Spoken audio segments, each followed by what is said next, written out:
ya. I came to party.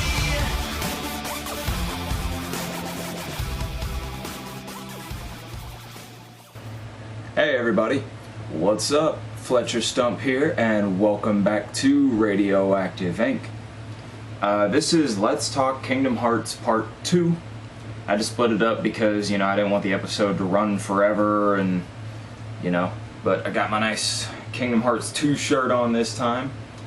This shirt's actually very special to me. It was the first Kingdom Hearts shirt that I ever got, so I've had it for a really long time, and I mean, looking at it, you could tell, like, if you guys could see it, it's, kind of, the imaging is kind of, like, cracked and whatnot, but I'm not getting rid of it. I'm keeping it. It's mine. I had a whole set of notes that I was going to do, but I was watching a video that Cynical did just a few days ago, and it kind of hit and kind of hit the bell in my head and was like, that's what you need to talk about. You need to talk about, not the topic he covered, but something kind of similar. Cynical, or the Gamers Joint on YouTube, talked about how Yin Sid is a Keyblade master, and that the Star Seeker might be his Keyblade, which kind of got me thinking that seems very true, because he is the first character that you run into who gives you a Keyblade, and it is the Star Seeker, and it gets equipped to your Valor form. And I was thinking, that episode kind of made me think, who actually gives you the Keyblades when you go to these worlds? Because, I mean, the Keyblades are, very powerful weapons. They draw their power from the heart, and everybody, the strength of the wielder, the strength of their heart allows them to use the Keyblades. So it kind of got me thinking, when you go to these worlds, who's really giving you the Keyblade? Because throughout the first Kingdom Hearts game, you're saving the princesses and everything, and pretty much you get a Keyblade from every world you go to. But I don't think that you get the Keyblades from, those with the light in their hearts that has always been there. I think my theory is, this is just a theory, so bear with me, that you may get the Keyblades from those who have overcome their darkness and have used their light to, overcome their darkness. Now, through that is some of the characters you play as, like in Kingdom Hearts 2 in the Lion King world, Simba has to overcome the darkness in his heart in order to, go back and defeat Scar and whatnot. But, I mean, through areas like Kingdom Hearts 1, random example, I guess, would be the Tarzan world. I think that you get the Keyblade from Tarzan's heart, in which he has to overcome his darkness to beat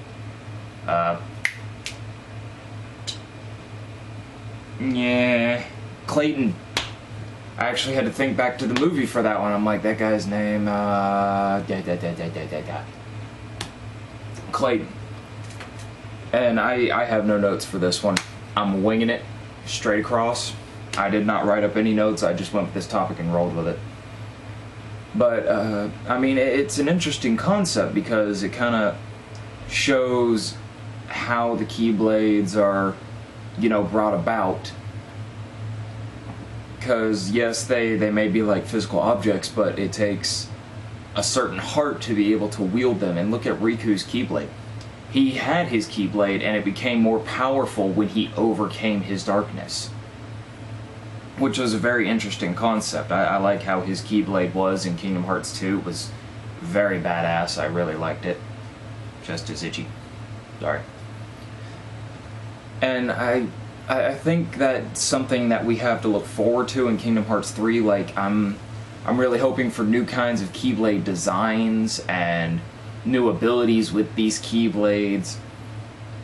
and not just in the leveling up. I mean, like, their attributes themselves. Like, you know, I want a nice kind of evened out system of Keyblades that give you more strength, Keyblades that give you more magic, and then your in-between Keyblades that kind of center you in between. This way everybody can, you know, find the style that works for them. I do apologize for the camera kind of going in and out of focus. I'm working on getting a new one. It's going to take me a little longer than I thought. You know, stuff ain't cheap and money don't come easy. But I mean, with the worlds that they've been talking about in Kingdom Hearts 3, I think that would be kind of cool. Like for the Tangled world, I think that maybe you'll get the Keyblade from Flynn Rider instead of Rapunzel, because he was a thief, so there was darkness in his heart. But then he, you know, upon meeting Rapunzel and their adventure, his heart changed and he overcame his darkness. So I think that maybe you'll get the Keyblade from him, and, you know, hopefully it's kind of cool. Maybe it'll have like Pascal as a little symbol at the bottom on the keychain, or maybe it'll just have the sun, you know. But in, I guess, the Frozen world that they're talking about, clearly you'd probably get that from Elsa.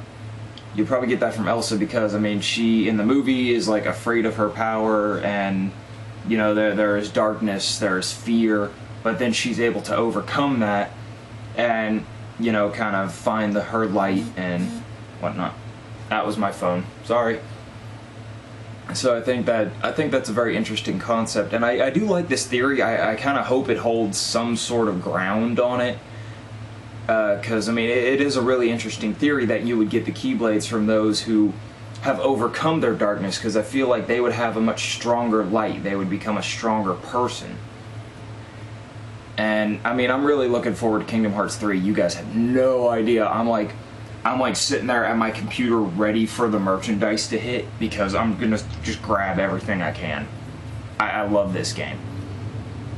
But I really do, and I know this episode's going to be a little shorter, because, I mean, that's kind of all I've got. I didn't have notes prepared, so I was just winging it, and I'm not very good when it comes to winging it. But I do have some news.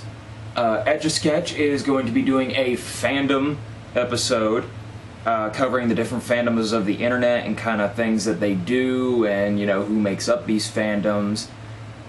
He'll be shooting that, you know, in like a day or two, and then we'll get it uploaded in a few days. I'm trying to get us on a nice little schedule, you know, like an episode a week or maybe 2 a week, you know, just something to kind of keep it rolling. So if you're interested in checking that out, you know, there's that subscribe button down there in the bottom. If you want to keep up with the adventures over Radioactive Inc. as we progress. And blah, blah, blah. Words. But, I mean, you know, don't forget to drop a like if you like the video. Let me know in the comments what you think about my theory. If you have your own kind of theory about where the Keyblades actually come from, I would love to hear it. I really would. I mean, I would absolutely love to hear it, because I love these kind of things. You know, these back and forth theories about, you know, different things and scenarios about anything at all. But remember to leave me a comment if you got your own ideas, and don't forget to share this video with your friends, because they may not be able to find it and you might, and let them know we're out here. We cover anything and everything. You know, by all means, leave us an idea for our next episode in the comments below. Me and Etch-a-Sketch are getting together to do a team-up episode again, so both of us will be on camera. So until then, this is Fletcher Stump with Radioactive Inc. signing out.